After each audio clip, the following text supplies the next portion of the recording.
করতে করতে বাবা জীবন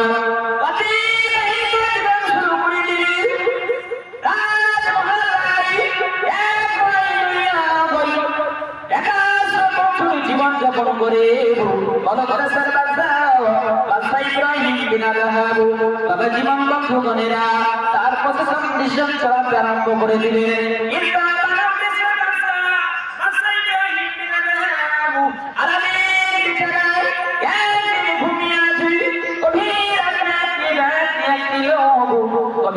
ছাদের উপর উঠে টুকটুক করে আওয়াজ করে আর বলে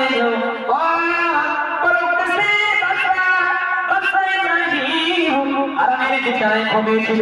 গভীর যখন একটি ব্যক্তি খোঁজাখুঁজি করতেছিলেন, আওয়াজ আসতেছে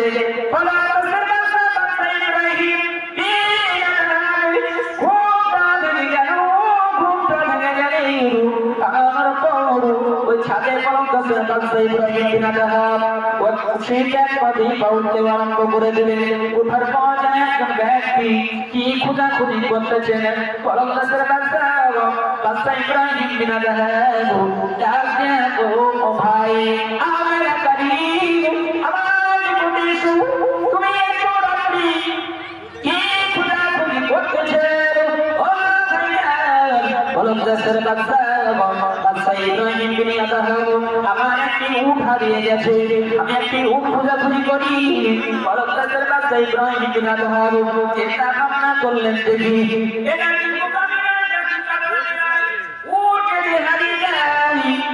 পাওয়া যায় না, ও যদি হারিয়ে যায় কোন মরুভূমিতে পাওয়া যায়, তাহলে কোন জঙ্গলে পাওয়া যাবে। তুমি ছাদে খোঁজাখুঁজি করো কেন বাবা? ও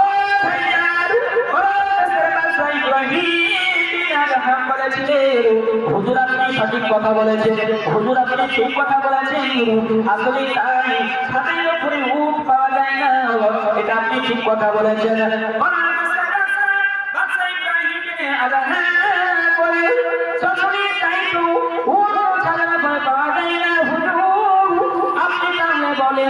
আরামের বিছানায় ঘুমিয়ে কি খোদা পাওয়া যায়? জোরে বলুন সুবহানাল্লাহ, আর জোরে বলুন সুবহানাল্লাহ।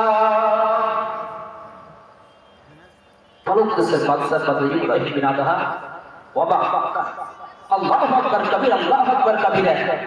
ভাইজান আপনি এত সুন্দর বাক্য, এত সুন্দর কথা আমাকে বললেন, আসলে তাই ও ছাদের উপরে পাওয়া যায় না, হারিয়ে গেলে মরুভূমিতে পাওয়া যায়, তাহলে কোনো জঙ্গলে পাওয়া যায়, আর আরামের বিছানায় ঘুমিয়েও খোদা পাওয়া যায় না। এ ঠিক বলেছেন। আমি দুনিয়াতে টাকা পয়সা রাজনীতি করতে করতে আল্লাহ ভুলে গেছি। তাইয়া কালকে বলে, ভাইজান আপনি কে, আপনি কে, আপনি কে পরিচয় দেন?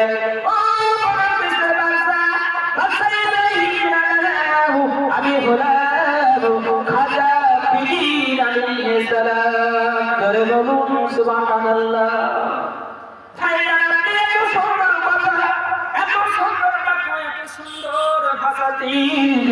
আমার একটি কথা আপনার শুধু সুন্দর লেগেছে, আপনি কথাটা আমি কোনোদিন শুনি নাই, একটি কথা আপনার খুব ভালো লেগেছে, এই কথা শুনে পলক দেশের বাদশা ইব্রাহিম মনটাকে দেখে পরিবর্তন করে দিতে পারে। আপনি আমি তো সামান্য মানুষ, কেন মনটাকে পরিবর্তন করে আল্লাহর পথে আসা যাবে কিনা? নিশ্চয় আসা যাবে।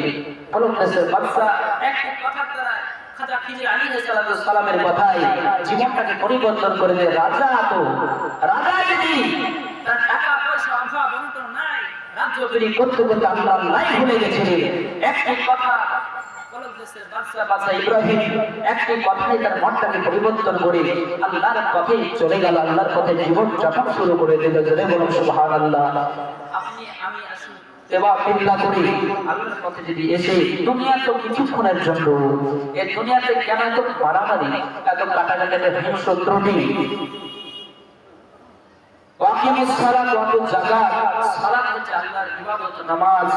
নামাজ যদি পড়া যায় কুকর্ম তার দ্বারা কখনো হতে পারে না। বাবা জীবন বন্ধুগণেরা, আমাদের উদ্দেশ্য হলো আল্লাহর শ্রেষ্ঠ ইবাদতের যে নামাজ।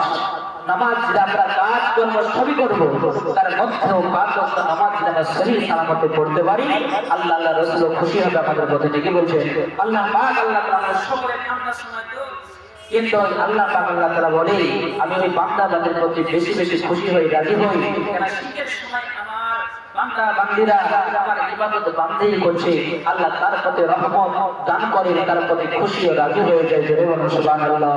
রাহমাতে আলাম নবী নূরে মুজাসসাম, সাহাবীরা আতর লাগায় ওই নবীজির নাম। রাহমাতে আলাম নবী নূরে মুজাসসাম, সাহাবীরা আতর লাগায় ওই নবীজির নাম। সাহাবীরা আতর মাখায় ওই নবীজির নাম। জানা মানো শোনো তোমরা আরশন বাণীর, নতুন কাহিনী গো তোমরা নতুন কাহিনী। জানা মানো শোনো তোমরা আরশন বাণীর, এই জীবনে এত কাহিনী। রহমতে আলাম নবী নূরে মুজাসসাম, সাহাবীরা আতর লাগায় ওই নবীজির নাম। সাহাবীরা আতর লাগায় ওই নবীজির নাম। আস্তানা ছিল খেজুর গাছের নাম, তাকে ধরে খুতবা দিতেন রাসূল আকরাম। জোরে বলুন সুবহানাল্লাহ। আস্তানা ছিল খেজুর গাছের নাম, তাকে ধরে খুতবা দিতেন রাসূল আকরাম। রাসূল আকরাম রহমতে আলাম নবী নূরে মুজাসসাম, সাহাবীরা আতর লাগায় ওই নবীজির নাম। কলমা কলমা সাহাবীরা আতর লাগায় ওই নবীজির নাম। রহমতে আলাম নূরে মুজাসসাম, সাহাবীরা আতর লাগায় ওই নবীজির নাম। কলমা সাহাবীরা আতর লাগায় ওই নবীজির নাম।